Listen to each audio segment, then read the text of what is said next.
We're here to create and also experience who we really are.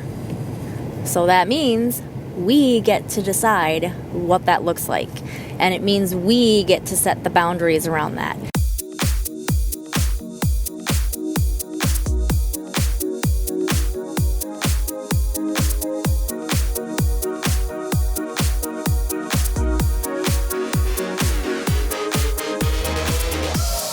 Welcome to the Energy Within podcast, helping you to embrace your weirdness, beat imposter syndrome, and fully step into your soul's purpose.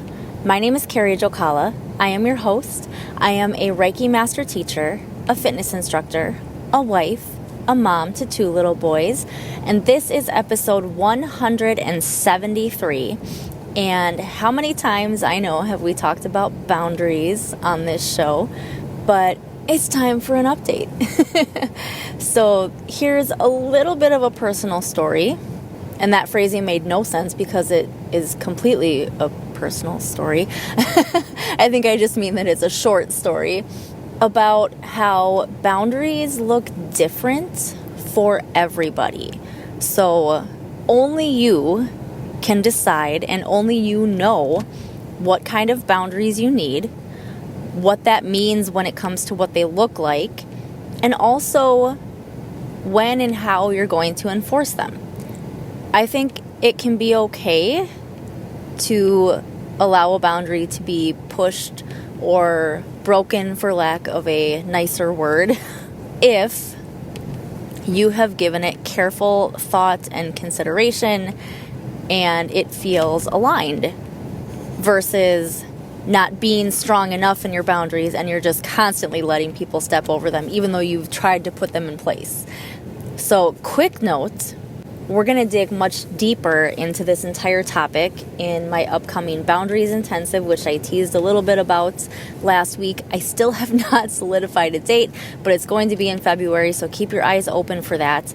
And just know it's going to be a longer experience, probably at least 3 to 4 hours, I would imagine, based on everything we're going to cover, because we're going to do some real-time exercises together too, so that you come away with not only your boundaries being set in place, but having a plan for how you're going to enforce them. So, like I said, boundaries look different for everybody. So, you know what makes you happy, you know what makes you feel fulfilled, you know what makes you sad and upset. And I knew a long time ago that if I were not able to teach group exercise classes, that I would be very unhappy. Yes, I like getting paid for it, but really it's just something that's so much fun for me and it brings me joy, and I've figured out how to balance it all, because I did go through a period of burnout where I was not looking forward to any of my classes, but that's because I was way overdoing it, which I think a lot of group exercise instructors are guilty of, especially in the beginning when you're super excited and you just keep looking for more opportunities and taking every opportunity that comes into your lap. You just say yes just because you want to do it and you know it's fun, and then all of a sudden you're teaching 6 or 7 classes a week where you have to do the workout in full, at full energy with your classes, and you're running from one place to the next because you're teaching it 8,000 different places. So I've learned how to set boundaries around that for myself too. But it has also since then become a boundary for me that I do not give up any of my classes unless it feels aligned. And years ago, I was teaching at 2 different places, working as a full-time personal trainer at one, while also teaching the group exercise classes, which fell into my full-time hours, but technically 2 separate titles. And then also teaching mostly in the middle of the day, and I don't think I had the morning classes anymore. Teaching in the middle of the day, so a little bit of running back and forth at a place downtown. And I was just based on the length of my days and all the running back and forth. On all of that, I was getting a little burnt out. And we didn't have Teddy yet, but we knew we wanted to start a family. And I knew that I couldn't be gone all day once we had a kid. I wouldn't want that. And out of the blue, an old job called me and asked if I would return. It wasn't my dream situation whatsoever, but the lure of a set income and set hours was appealing based on what our future was likely going to become. So I took it, but before signing any paperwork, before fully agreeing to anything, I very politely made it clear that I had this pile class that I taught on Friday mornings. And by that point, it had been at least 2 or 3 years. Side note, it has now become my longest running class at 9 years this month. Same time slot, same day. But even just a couple years into it, I knew how much I enjoyed teaching this class on that day, at that time, and I wasn't willing to give it up. I explained to the guy who was to be my boss and the woman who was involved in doing the hiring that I would be a very unhappy Carrie if I couldn't still teach that class. And I explained to them what that meant as far as what my Friday schedule would look like. I offered ways to make up the couple of hours that I would be missing due to that. And it really wasn't much of an issue, fortunately. I realize it might not work out in everyone's favor in situations like that. But for me, that was my boundary. And they were willing to work with me. And they didn't make me do anything to make up any extra hours, I don't think. We may have adjusted my hours slightly, maybe. I think I offered an extra half hour on each day during the week leading up to Fridays, I think would make up the time that I would be technically missing. Maybe we did do that. But either way, they were willing to let me come in a little bit later on Fridays so that I could still teach that class. And everything worked out. So a step further into this boundaries conversation and explaining how they can look different for everybody. I'm normally not one to come on here and rant, so this might sound a little ranty, but I really don't mean it that way. I mean it as a learning situation, a little lesson. So there is an instructor's Facebook group that I'm in.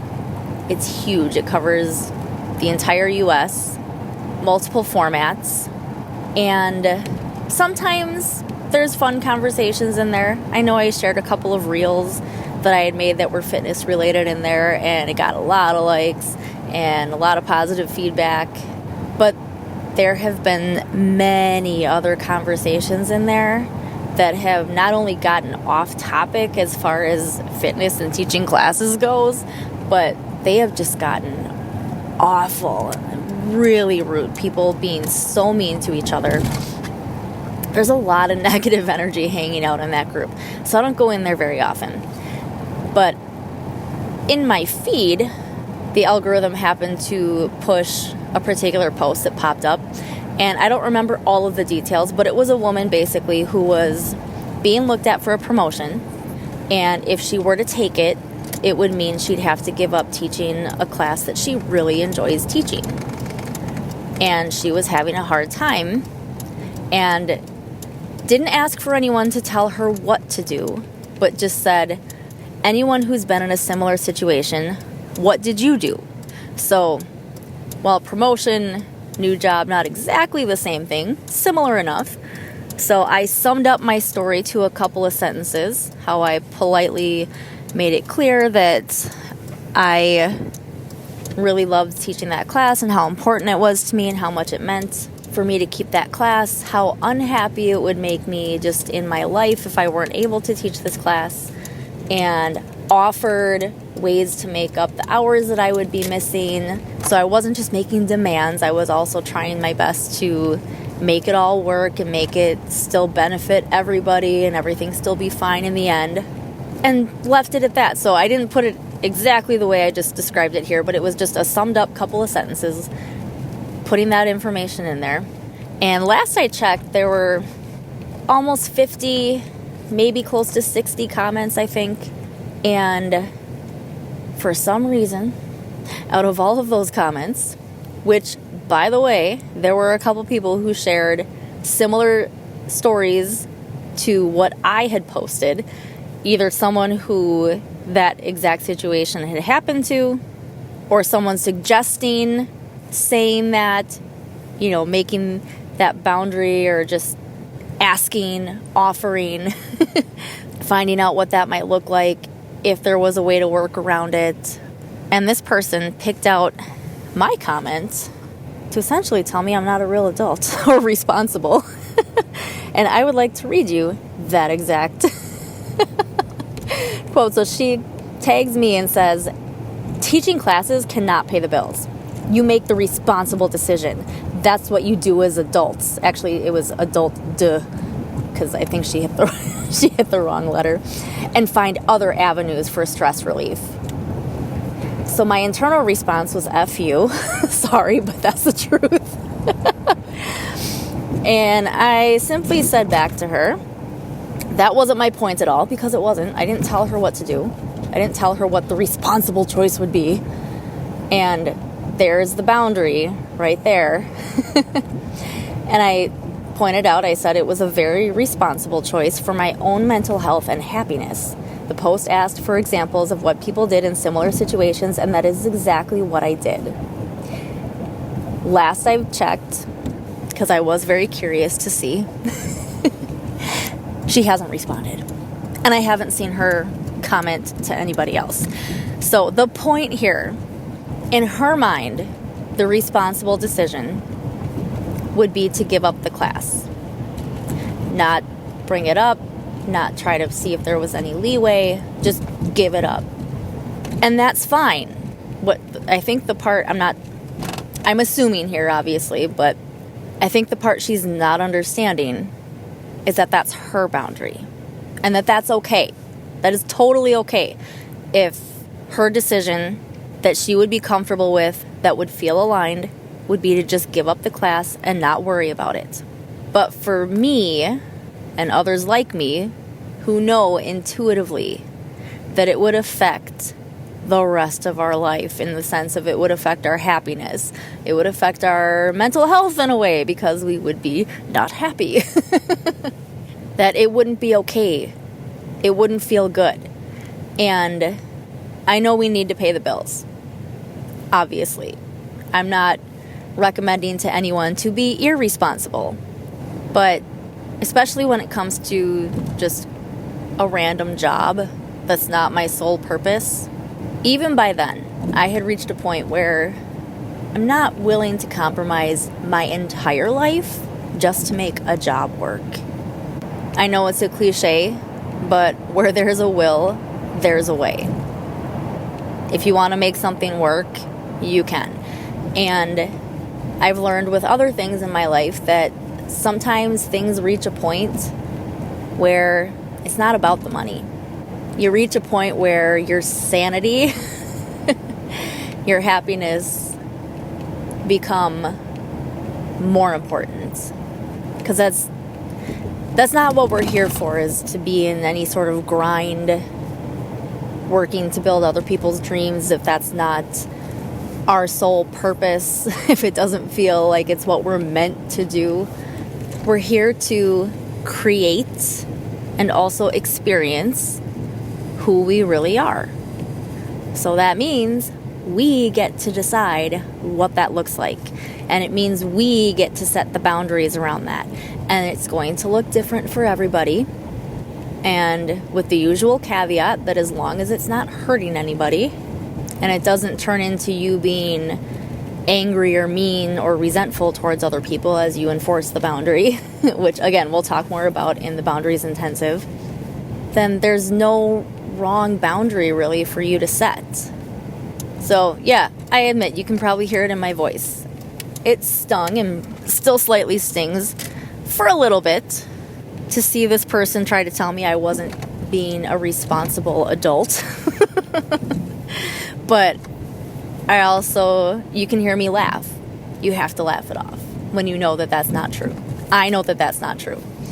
And when you're solid enough in what's true for you and what's aligned for you, and even if you feel the need like I did to make a statement back to clarify, but you can do so in a way that's not yelling back. I hope it didn't sound snarky, because I wasn't trying to be snarky. I was just really being pretty matter of fact. That's easy for me as a Virgo. And just explain. Then I think you can be on your merry way and not worry what anyone else thinks of your boundary. It was my boundary. Her boundary can be different. And there's no need to argue about whose is better or right, because it's neither. It's only what's right for each of us. So as you need to set boundaries, as you need to enforce your boundaries, remember that they are completely individual, and you don't have to worry about what anyone else thinks about them. And we'll go more in depth, way more in depth, because there's more to that statement. So I don't have anywhere for you to sign up. I don't have a waiting list ready for the Boundaries Intensive. I'm just going to set up the page and let people start signing up once it's ready. It'll probably be later February. So again, keep an eye out for that. I would love to see you there. It will be recorded if it happens to be on a day that you can't make live or you can't stay for the whole thing. But you will want to try to be there live, or at least sign up for the live, because my intention is to resell the recording, but it's going to be at a higher price. So if you miss out on signing up for the live, it'll be more for the recording. So just keep that in mind. Keep an eye out, and make sure you're following me on Instagram. I've been posting more reels and would like for the algorithm to recognize that I exist. So I'd love to have your support over there and hopefully inspire you also. And make sure you jump into the Energy Within Facebook group, and you'll find all the links for that below. If you are looking for some one-on-one energetic help, you can also find the links in the show notes for Reiki sessions, Akashic Records sessions, and Oracle card readings. Thank you so much for being here, and I will see you next time.